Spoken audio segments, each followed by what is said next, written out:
Greetings, Cuba City parents. This is Mr. Olson coming with an update about a new COVID-19 procedure. You're getting this message today, which is a Cuba City School District symptom monitoring Google form. And this is where we need your assistance. The county has allowed us as a school district to shorten the quarantine time from 14 days to 10 and possibly even to 7 if you get a negative test on day 6 or 7. One of the stipulations that comes with that is parents still need to complete the symptom monitoring process somehow through the 14-day time period. So the county has used this with people who are positive, but they didn't have anything for people who were just symptom monitoring. So we created our own here at Cuba City School District, and I want to walk you through that. So the first one is just kind of an explanation. But as we move up here and scroll up, we get to our questions. The first one is, on what date were you exposed? In order to answer questions, we're going to need to know the date that you were exposed to someone who was COVID positive. Let's say that was December 1st.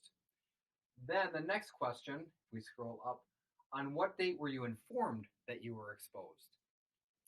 You might be contacted by the county, by the school, or by a friend to say, hey, on December 4th, we were with you and we found out that somebody in our family was COVID positive. So that means that you were exposed on December 1st. I'm just making up dates here. You were notified of it on December 4th, which really allows us to look at this and answer any questions that you have. So the 14-day quarantine actually starts the day after exposure.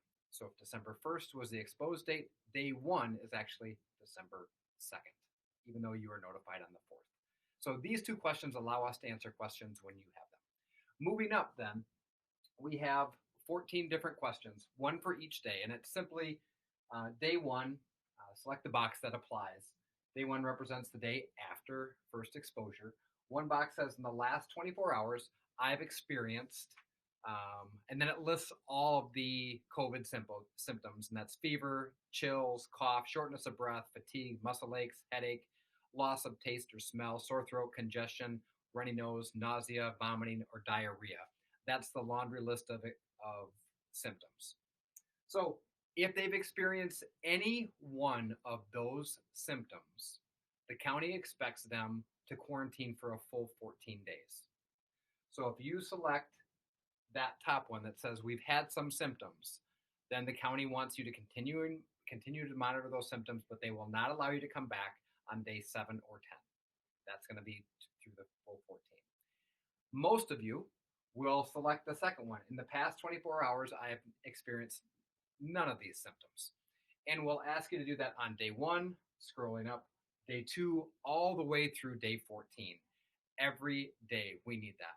The county has told us if we don't have this information, and this is why we need a partnership with you, if we don't have this information, the county will not allow us to use the 10 and 7-day mark. So this is our attempt to make this the easiest we could for you, but also meet the county guidelines that we have to. And we will check this in the morning to make sure. And if a child does not have this filled out, we'll call them into the office probably, and they'll wait there until the Google form is completed. So you'll get this email once, this Google form one time, but you will have to open it up each day. And we've set the settings so you can edit it every single day. If you have any questions, please contact the school office, the school receptionists, and that's Jessica, Jesse, Pam, and Julie are on the COVID team. We meet every single day. They're very knowledgeable. Feel free to ask them a question or contact your building principal or myself, Mr. Olson, here at Cuba City School District.